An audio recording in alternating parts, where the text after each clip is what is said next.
okay? This is not a fun experience. Let me kind of lay the background.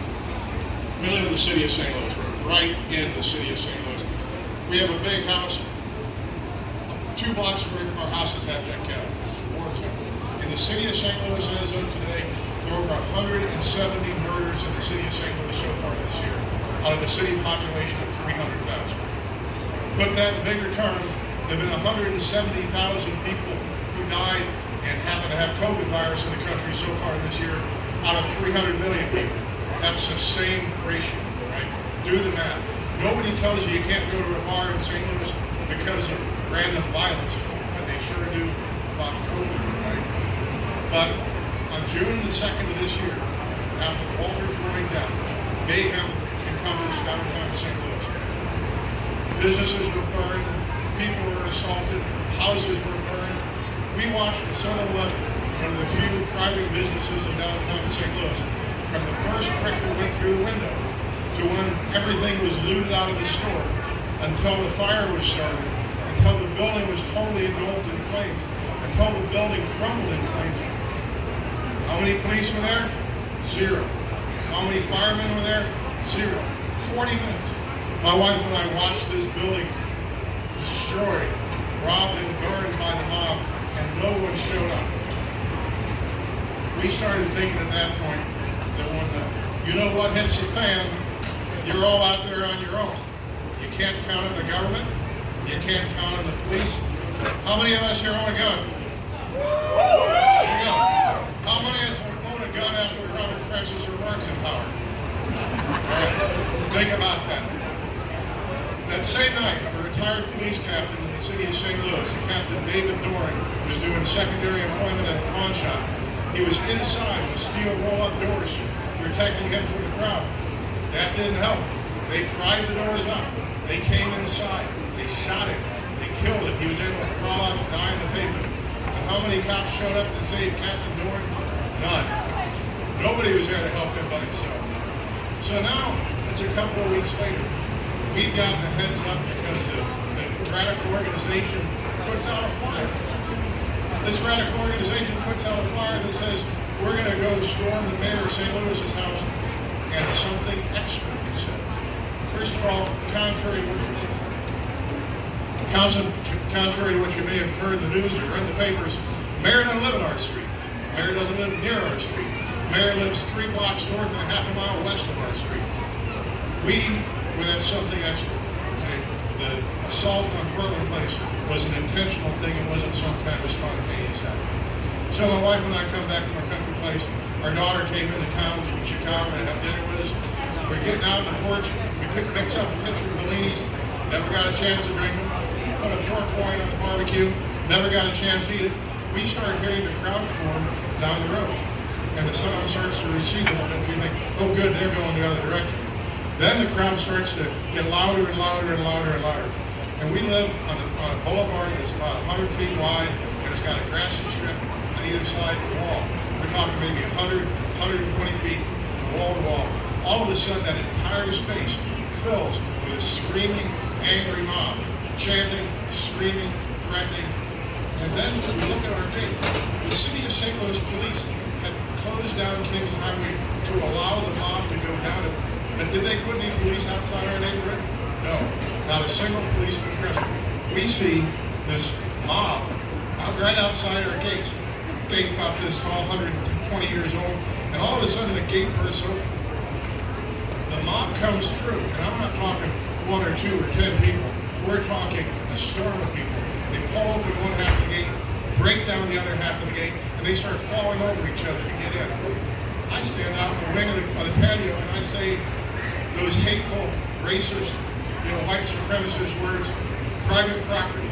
I said, get out, this is private property. When I said those words, it inflamed the crowd and they came forward. Because we had a head up, we had staged some guns around the house and fire extinguishers. I went in the side door, got my AR, came out, and stood on the patio.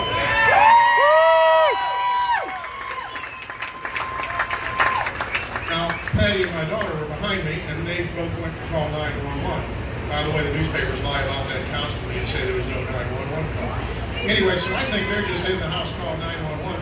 I'm out in the patio with my AR-15, looking at the crowd, trying to get them to back up. All of a sudden, I see Patty, right about where this gentleman is, standing in front of me, waving this dumbass little pistol around, which she knows doesn't work, right? She doesn't know anything about guns. She'll talk to you about that in a minute. But she'd rather go out in front of the house with a gun she doesn't work, knows doesn't work, and face 300 angry people and let them in our house and burn us down. But now I gotta go out because I don't have a clear line of fire, right? She's between me and the crowd, and if somebody starts to do something to her, I might hit her. You know, I like her a little bit, so I didn't want to do that. Anyway, so now I have to go out in the front yard, and now I'm standing there in the mob in front of me. And you see about 32 seconds of this on television, and it's the last 32 seconds after the crowd went on. But there are these guys who are in body armor, they got guns, and one guy reaches into the pouches of his body armor, pulls out 2 loaded magazines. He's close enough that he can point them in my face so I can see they've got loaded cartridges in them, clicks them together and says, "You're next." Okay. Guy standing next to him is wearing body armor. He's got a sidearm. He keeps inching closer, inching closer, inching closer. And I lean over, you see this picture on television, I lean over and I go like this to Patty. What I'm saying to her is, if this guy comes any closer, I'm gonna have to kill him. And take the safety off my rifle. She leans over to me and says, "You're not killing anybody tonight," right? And I didn't, but it's mostly because of her, because that guy had every intention of being very threatening, being very fatal. So we had a standoff, and nobody got hurt, nothing got painted, nobody got killed, okay? Except my reputation in the local community and the newspapers and all that sort of thing. But you know, while this was going on, all these terrified, peaceful protesters that were threatening us were holding out their cell phones recording me, right? That's how terrified they were of this whole event. And so, you know, it hits the newspapers. We had a client of ours who is in the movement, a young African-American woman, and she calls up angry about what we did, despite having been a good friend of ours for years, and says they're coming back on Friday to kill us. They're coming back on Friday, this would be July the 3rd, to kill us and burn down our house, and there's nothing we can do about it, right? And so we start getting a little concerned about that, and we start hiding stuff and putting, you know, valuables away, and we start trying to hire private security. And you know what? No one would work for us. They were afraid of the adverse publicity. And we contacted a private security firm that does global security for corporations around the world. They got some bad press in the Ferguson incident, and they didn't want to get the bad press, okay? The local cops didn't want, secondary employment cops didn't want to get bad press. So now it's like Wednesday afternoon, and we are thinking we're going to die that Friday, and we don't have any security. And the last guy we talked to, who's got this international security firm, says, "My advice is just walk away from the house and forget about it." We said, "That ain't something we're going to do. You know, we're going to go down with the ship if we have to." Earlier that week, I got a call from a gentleman at the White House. Woo!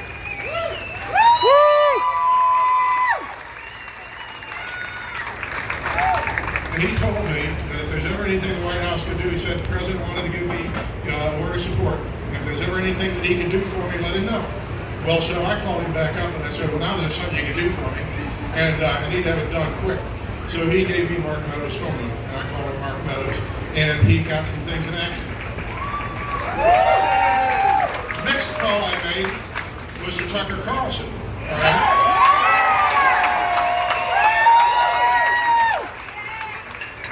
And Tucker Carlson is on the telephone with me on the speakerphone. Patty's sitting next to me. Patty's crying, and I'm kind of upset. And Tucker Carlson goes on air that night, relates that, and he's talking to me. We're scared to death. Patty's sobbing in the background. We can't get any support. Well, by God, between, you know, the White House, a little help from the Colonel, Tucker Carlson, we had Navy SEALs there the next night. We had FBI airplane. We had about 10 secondary employment cops from jurisdictions in Missouri that weren't afraid to get dirty if they needed to. And by that time now, the chief of police of St. Louis realizes that he's got something he's got to deal with, even if he's been told that he's got to have his cops stand down. Chief John Hayden himself, who by the way is a very nice guy and a very good police chief, comes out in front of our house with his lieutenant in charge of riot patrol, talks to our security team, coordinates it, and that guy's, you know, son of a gun, he stands out in front of our house for most of the night, and whenever the crowd surges, Chief of Police himself would go up to the reinforced, now much reinforced fence and talk him down. There was a crowd. I think the FBI estimated it was 500 to 1,000 people that night. Hell bent on burning us down and killing us. And guess what? We're here, you know.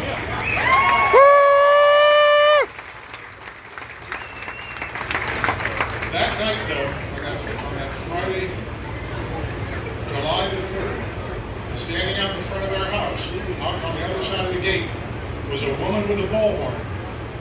And she's chanting, "You can't stop the revolution. You can't stop the revolution."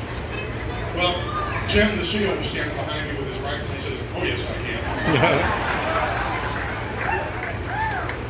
That woman's name is Cori Bush. Cori Bush was running for the United States Congress. Cori Bush won the Democrat primary in the city of St. Louis for the 1st district of the state of Missouri. Winning the primary in Missouri is the same, in the city of St. Louis, is the same as winning the general election. So that communist revolutionary is now going to be the congresswoman from the 1st district of Missouri. Boo. Make no mistake about it. This is a revolution. This is a battle. This is our last chance to save our country. We have so many places and so many jurisdictions where the government doesn't think their job is to protect honest citizens from criminals, but to protect the criminals from the honest citizens. All those people that came into my neighborhood were admitted criminals for trespassing. You know how many of them got charged with a crime? Zero. You know who did get charged with a crime? Us. We've got felony charges pending against us where we can do 4 years in prison, lose our law licenses, lose our ability to own weapons for the rest of our lives, okay? And our governor's promised to pardon us if that happens, but he's up for election too, okay? This is the one opportunity we will have in our lifetime to make the difference between what the colonel says, rule of law, versus rule by the mob. You know, people throughout my life have said freedom isn't free. I take the opposite approach. I think we're all born free until some dumb son of a bitch tries to do something to us. Now is the time to make sure that dumb son of a bitch gets put back in the corner and we keep our freedoms. Well,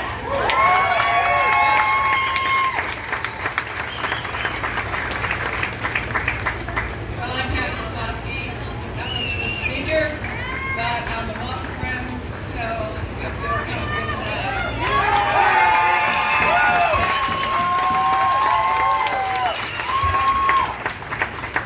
I grew up in western Pennsylvania, a small town outside of Pittsburgh. 18 years, went to Penn State 3 years, then came down to SMU Law School, and worked my way through law school, worked full-time in law school, 60 hours a week as a cocktail waitress down on Greenville Avenue at Packers. And I was the highest selling cocktail waitress and the biggest grossing bar in Texas, in Dallas, because every night it was a party. Just like this place. It's a party every night. And going to work was fun. Now we moved to St. Louis because of jobs. Been there 35 years. We came back yesterday, and this is the only place that really ever felt like home.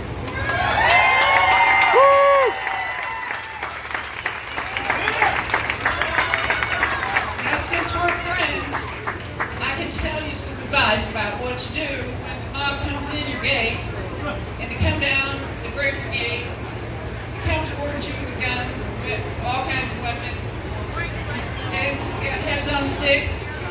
You come to a door, and your first thought might be, I'm just going to grab that gun, I'm going to go out there. But wait, I got 3 things. Number 1, carefully assess your attire. Sure. Make sure there are no stains. Because when you go out there, there's going to be people with guns, like the phones are the ones going to kill you. So you look at number 2. Consider your footwear. Don't just go running out there in bare feet. Because in 24 hours, you're going to be all over the news. 12 million people will have seen you on the news and on the internet out there. They're going to have a picture of you in a striped shirt, mustard on it, and you're going to be in front of your house with a gun, and there's going to be a load of people behind you with those heads on sticks chanting against you, and Black Lives Matters, and threatening to kill you, and there's going to be some son of a bitch in London talking to his friend at a bar and saying, look at that, she ain't got no shoes on.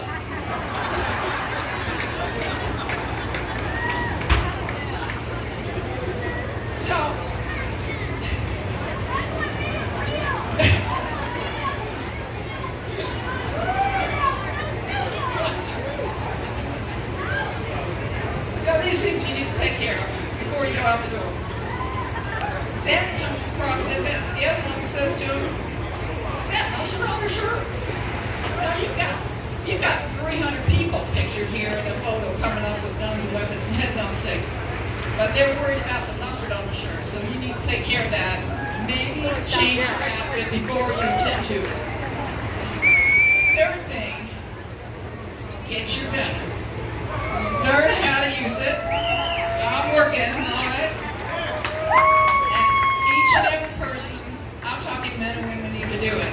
I thought that the women's job, my husband's job was take care of security. He did the gun thing.